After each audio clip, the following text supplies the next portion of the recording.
Hey guys, been on corn for a while now. We waited over the weekend. It's the last weekend in October, I do believe. But we waited last weekend, which was pheasant opener here in South Dakota. So it was nice to get the weekend off. But we were going since last Monday, and then we quit on Thursday. So the corn could dry was running 19%. And that was on our dry field, so when we got done with our one field, that was about the only thing left that was dry. We called it quits for Friday, Saturday, and Sunday. And then we started back on Monday. It's Wednesday now, I do believe. I think it's Wednesday. I don't know, I can't keep track of days anymore. So anyway, we been running on corn for about a week and a half now. And it's dried off quite a bit since we left it. Actually, it's at 1661. And our average is 145 on this field. We actually did come close to 200 the other day on our last field. Mine had averaged 200, but it wasn't calibrated right away throughout the field, so then I calibrated it and then it came down a little, but I think it hit 190, so that's not bad for this year being so dry. It's doing good, but the shitty thing is we're running so close to the ground. We're pretty much picking up more rocks than we did on wheat and beans, which is unusual for corn, you know. But yeah, I'm pretty much been running the snouts on the ground all day. And then yeah, picking up rocks. It's like a big expensive rock picker.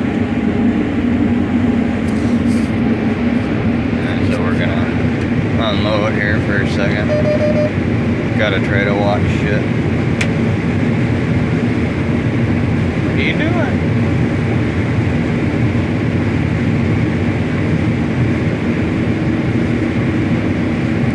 So yeah, this year we thought beans was gonna do the best just because it got rain while it was still growing, and we thought corn was gonna be the shittiest. But it turns out it's probably going to be the best crop out of wheat, beans, and corn. But corn's not paying shit right now. It's down under $3, so wishing fucking beans would have ran a little higher fucking yield this year. But right now we're putting most of it in the bin. We hauled some to town. Little all over the place, but we'll probably have to truck it out this winter whenever the fuck the price goes back up.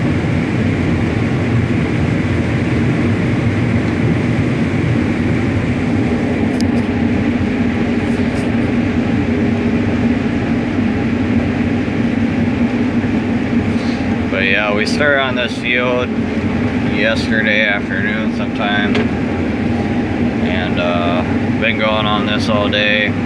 It's 900 acres, so it's taking a while. It's probably gonna take us most of the day, if not all day, and then some the next day, so who knows.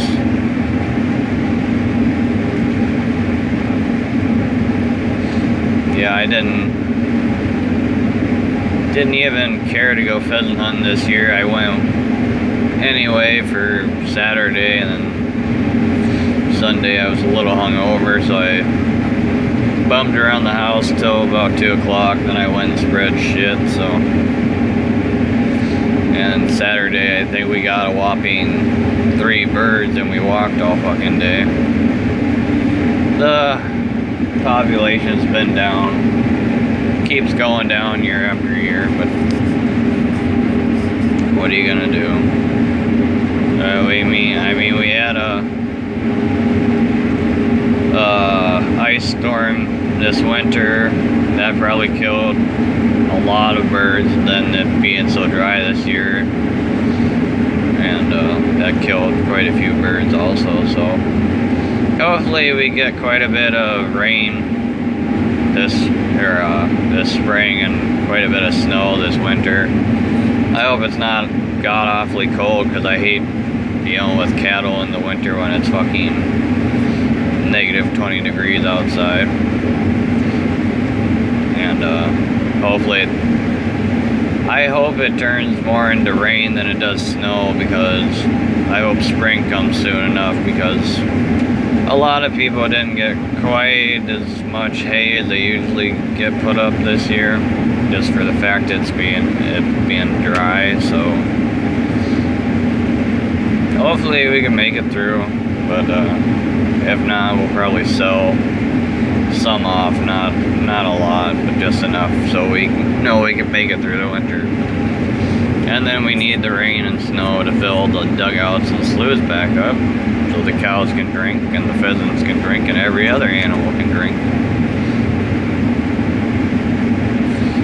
Oh, but I am just tired. It's a struggle to get up in the morning. I enjoy this job, but long hours gets to a guy every once in a while. Especially when the sun goes down, then his mind kind of wanders. That's usually why I make a video at night, just gives me something to do for a while, for 10 minutes or so.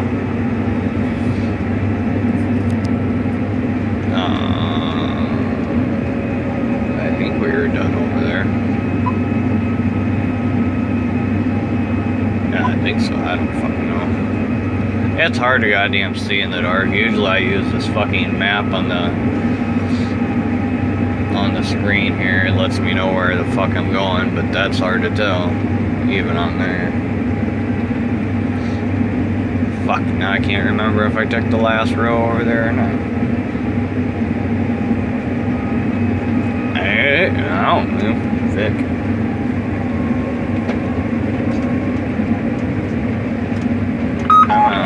Engage. It's a nice thing about auto steer. Oh, except when it wants to get on fine. But when we're running this close to the ground and running 12 row head, it's nice for auto steer to be on, just for the fact that you can watch, you know, all 12 rows a little easier instead of trying to drive it. I know last year I free-handed it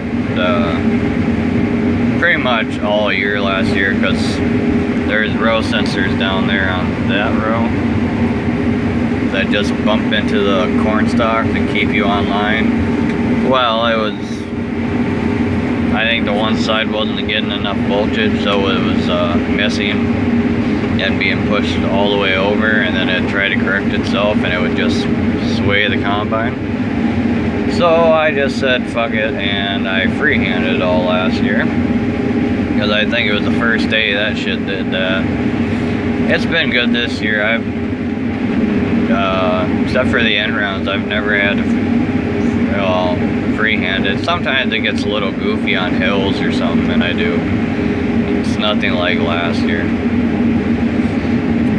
Unfortunately, they're a little far apart. My snouts are a little loose, so they're wobbling. So the sensors are supposed to be like an inch apart, and mine are like 2.5 inches. Oh well. But yeah, I figured I'd make a video. I can't say if I'm gonna be pro-tilling this year, discing corn stalks, because my boss said something about not doing it, because he didn't think there was gonna be enough residue out here to justify me coming out here and disking 35 8,500 acres or something like that. But there's, I don't know, there's plenty of fucking residue over there. But he's the boss, I don't know. I ain't gonna worry about it till we got all this fucking corn off, so, but I'm gonna let you guys go, and, see you later.